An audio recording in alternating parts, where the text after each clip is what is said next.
तो नमस्कार प्यारे मित्रों, बहुत बहुत स्वागत है आप सभी का हमारे यूट्यूब चैनल पे। दोस्तों मेरा नाम निखिल है और आज के इस वीडियो में बात करेंगे UG semester 2 IRC Hindi paper की। दोस्तों आईआरसी हिंदी में हम सभी पढ़ेंगे भक्ति आंदोलन, और भक्ति आंदोलन में जो हम लोग पढ़ने वाले हैं दोस्तों वो पढ़ेंगे निर्गुण भक्ति और सगुण भक्ति में अंतर दोस्तों। ठीक है, तो दोनों में क्या अंतर है उसे हम लोग देखने का प्रयास करेंगे। इससे पहले मैंने भक्ति आंदोलन का उद्भव, परिस्थिति और प्रवृत्तियाँ, इन तीनों पर वीडियो बना दिया। अगर आप सभी ने उसे नहीं देखा जाएगा चैनल पर देख लीजिए। चैनल के प्लेलिस्ट में जाइए, वहाँ पर आपको सारा का सारा हिंदी का वीडियो मिल जाने वाला है दोस्तों। ठीक है, बात करते हैं भक्ति काल की। दोस्तों भक्ति काल को दो भागों में बांटा गया। पहला तो आपका निर्गुण भक्ति और दूसरा आपका सगुण भक्ति दोस्तों। ठीक है, तो निर्गुण भक्ति और सगुण भक्ति में जो अंतर है वो हम लोग देखने का प्रयास करेंगे। फिर क्या किया है दोस्तों कि निर्गुण भक्ति को भी दो भागों में बांटा है और फिर सगुण भक्ति को भी दो भागों में बांटा है दोस्तों। ठीक है, तो उसे भी हम लोग देखेंगे। उससे पहले हम लोग भक्ति काल को जो दो भागों में बांटा है, एक तो निर्गुण भक्ति और सगुण भक्ति, इसमें क्या अंतर है उसे हम लोग देखने का प्रयास करते हैं दोस्तों। ठीक है, चलिए। और यहाँ पे दोस्तों जो निर्गुण भक्ति वाले लोग हैं ना, निर्गुण भक्ति में ईश्वर की, ठीक है, निर्गुण रूप की आराधना की जाती है। निर्गुण भक्ति में ईश्वर की रूप रंग जाति नहीं होती है दोस्तों। इसमें क्या होता है कि ईश्वर का कोई रूप, कोई रंग, कोई जाति नहीं होता दोस्तों ये। ठीक है, निर्गुण रूप को ये लोग मानते हैं। ठीक है, निर्गुण भक्ति में ब्राहा, आडंबर, तीर्थ यात्रा, मंदिर, मस्जिद, रोज़ा, नमाज, तिलक आदि का विरोध किया जाता है। इसमें क्या होता है कि ब्राहा आडंबर जो लोग करते हैं, ठीक है, फिर जो तीर्थ यात्रा हो गया, मंदिर हो गया, मस्जिद हो गया, रोज़ा जो लोग रखते हैं, नमाज जो अदा करते हैं, तिलक जो लगाते हैं, ये इसका विरोध करते हैं दोस्तों। ठीक है, निर्गुण भक्ति वाले लोग। ठीक है, आगे देखते हैं। फिर क्या है दोस्तों कि निर्गुण भक्ति में गुरु को ज्ञान के, ठीक है, नेत्रों को खोलने वाला बताया गया। यानी कि यहाँ पे निर्गुण भक्ति में गुरु को महत्व दिया गया दोस्तों। ठीक है, गुरु को यहाँ पे अच्छा स्थान दिया है। फिर ये लोग क्या बोलते हैं कि निर्गुण भक्ति में ईश्वर को निराकार मानकर बताया। यानी कि देखिए ये लोग ईश्वर का कोई आकार नहीं बताया, ईश्वर जो है निराकार है। ठीक है, वो इन्होंने बताया है दोस्तों। इसको जो फॉलो करते हैं, इसको जो फॉलो करने वाले जो है वो, जैसे कि कबीरदास हो गया, रैदास हो गया, दादू दयाल हो गया, मालिक मोहम्मद जैसी हो गया, ये हो गया दोस्तों निर्गुण भक्ति के। ठीक है, तो ये आपका निर्गुण भक्ति होता है। इसमें क्या होता है कि जो भगवान है, जो ईश्वर है, उसका कोई भी रंग नहीं है, कोई भी रूप नहीं है। ठीक है, तो वो इसको मानते हैं। ये तो क्लियर हो गया। अब देखते हैं सगुन को दोस्तों। सगुन देखिएगा तो और भी आपको क्लियर हो जाने वाला। ठीक है, दोस्तों सगुन में मूर्ति पूजा, ठीक है, नित्य ध्यान, संकीर्तन, तिलक, तीर्थ यात्रा आदि की आवश्यकता बताया गया है। जो सगुण भक्ति काल है ना दोस्तों, सगुण में क्या बताया गया है कि मूर्ति का पूजा करना, है ना, मूर्ति को पूजा करना, नित्य ध्यान यानी कि ध्यान मग्न करना ईश्वर के प्रति, नित्य कीर्तन दोस्तों। ठीक है, हरि कीर्तन करते हैं ना, कीर्तन, तिलक लगाना, तीर्थ यात्रा करना, तो इसमें यह इसको आवश्यकता माना है। सगुण भक्ति में क्या बोला जा रहा है कि तीर्थ यात्रा करना है, पूजा करना है, तिलक लगाना है। ठीक है, तो ये सब आपका सगुण में हो गया। ठीक है, सगुण भक्ति में ईश्वर के स्वरूप की उपासना की जाती है। यानी कि ईश्वर की उपासना की जाती है, ईश्वर के स्वरूप का देखते हैं ना हम लोग, मूर्ति पूजन करते हैं ना, तो ये आपका सगुण में आता है दोस्तों। ठीक है, सगुण भक्ति में ईश्वर की रूप की गुण, ठीक है, जाति होते हैं। इसमें बोलते हैं सगुण में कि ईश्वर का जो है ना वो रूप होता है, उसका गुण होता है, उसके जाति होते हैं, इस प्रकार से। और सगुण में गुरु की महिमा, ठीक है, अनंत बताया गया है। यहाँ पे अलंक लिखा गया दोस्तों, टाइपिंग में यहाँ पे अनंत होगा दोस्तों। ठीक है, तो सगुण में भी गुरु की जो महिमा है वो अनंत बताया गया है।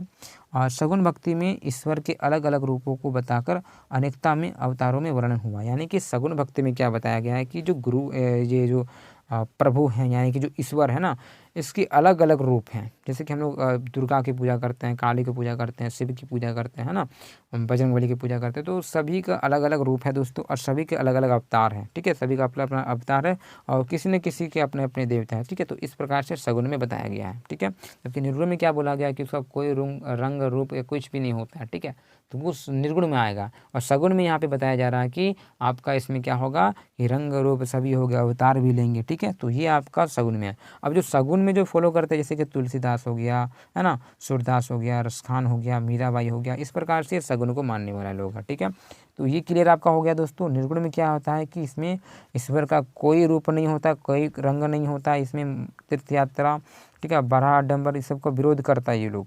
ठीक है, लेकिन सगुन में वहीं इसका उल्टा, यहाँ पे सगुन में मूर्ति पूजा करना, है ना, नित्य ध्यान करना, कीर्तन करना, तीर्थ यात्रा करना, ये सब आवश्यक माना गया है दोस्तों।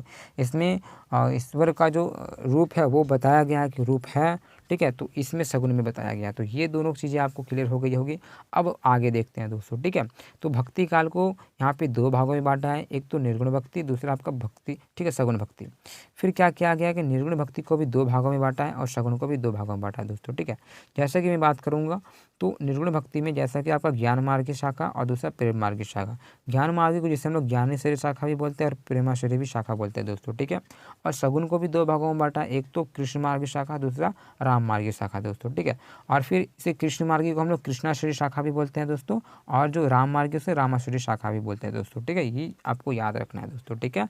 निर्गुण को 2 भागों में बाँटा है, तो निर्गुण को दो भागों में बाँटा है। वो पहला हो जाता है ज्ञान मार्गी। ज्ञान मार्गी में क्या होता है दोस्तों, इसमें ज्ञान के माध्यम से, यानी कि जैसे कि कबीर दास हो गए, वो क्या बोलते हैं, वो क्या करते हैं, वो ना हिंदू और मुसलमान दोनों को ही बोलते हैं। जैसे कि मुसलमानों को क्या बोलते हैं पता है, कि तुम लोग क्या करते हो, चिल्लाते हो इतना ज़ोर ज़ोर से, क्या तुम्हारे अल्लाह बहरे हैं क्या, सुनाई नहीं देता है क्या, इतना ज़ोर से चिल्लाते हो तुम लोग। तो इस प्रकार से वो मुसलमान को बोलता है। फिर हिंदू को क्या बोलता है कि तुम लोग जो इतने तीर्थ यात्रा कर रहे हो, इतने लंबे लंबे यात्रा कर रहे हो, क्या इतने ये चलने से क्या तुम्हें भगवान मिल जाएगा, है ना। तुम लोग जो मूर्तियों की पूजा करते हो, तो पत्थर का पूजा करते हो, हम लोग करते हैं ना पूजा पत्थर की, बोलते हैं कि तुम लोग पत्थर की अगर पूजा करते हो तो मैं तो पहाड़ को पूजा कर रहा हूँ, तो क्या मुझे ईश्वर मिल जाएंगे। इस प्रकार से कबीर ने ज्ञान के माध्यम से ये बोला है।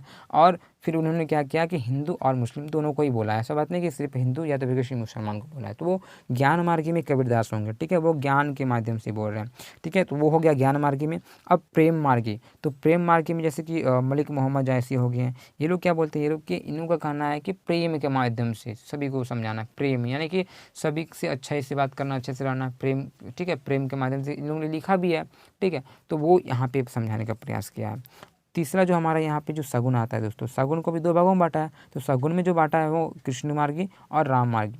तो देखिए कृष्ण मार्गी में क्या होता है, ये लोग जो कृष्ण को मानते हैं, ठीक है, जो श्री कृष्ण को मानते हैं, जैसा कि श्री कृष्ण के भक्त हैं मीराबाई, ठीक है, ये श्री कृष्ण को मानते हैं और श्री कृष्ण ने इसे दर्शन भी दिए हैं। तो इस प्रकार से आप इसमें लिख सकते हो।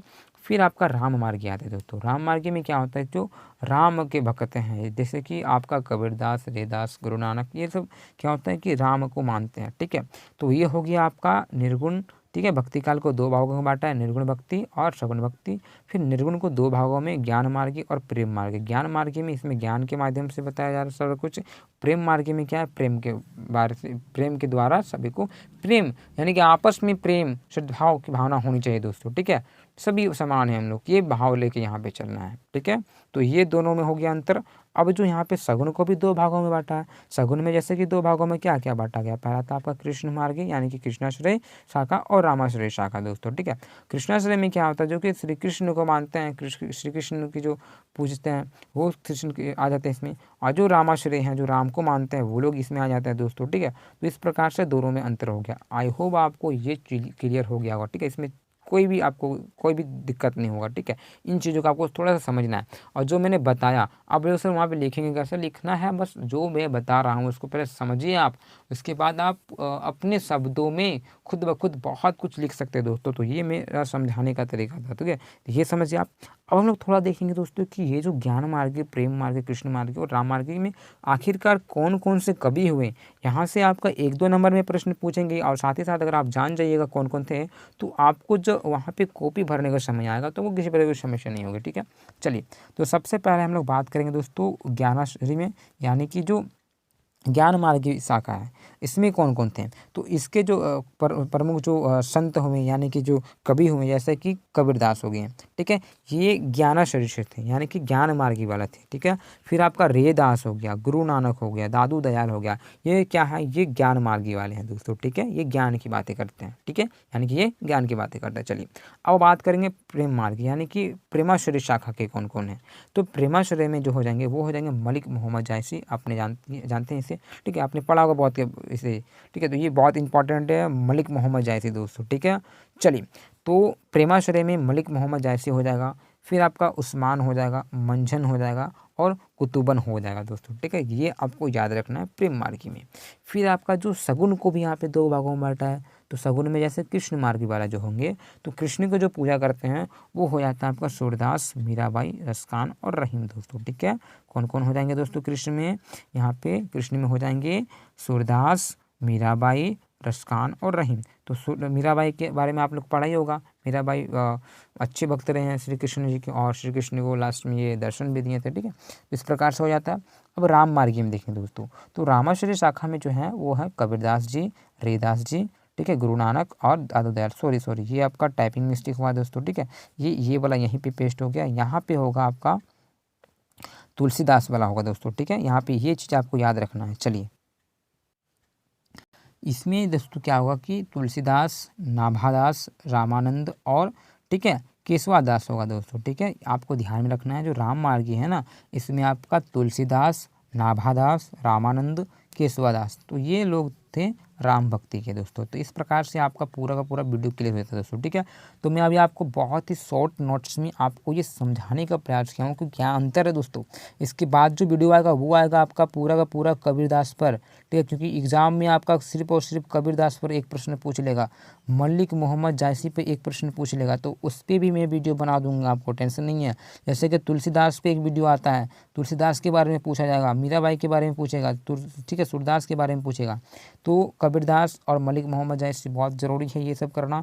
तो ये भी बहुत ही जल्द वीडियो आने वाला है दोस्तों। तो चैनल पे आप कंटिन्यू बने रहें और चैनल को सब्सक्राइब करें, अपने मित्रों को शेयर करें दोस्तों, ठीक है। तो इस प्रकार से जितने भी छात्र हैं, किसी प्रकार की समस्या है तो प्रेम से आप टेलीग्राम चैनल को ज्वाइन कर सकते हैं दोस्तों, वहाँ पे आपको नोटिस मिल जाएगा। और प्रेम पूर्वक आप लोग प्यारा प्यारा कमेंट करते हैं दोस्तों, ठीक है। तो प्यारा प्यारा लाइक दें और कमेंट करें, अपने मित्रों से शेयर करें दोस्तों। इसी प्रकार से दूसरी मिलता है। जय हिंद, जय भारत।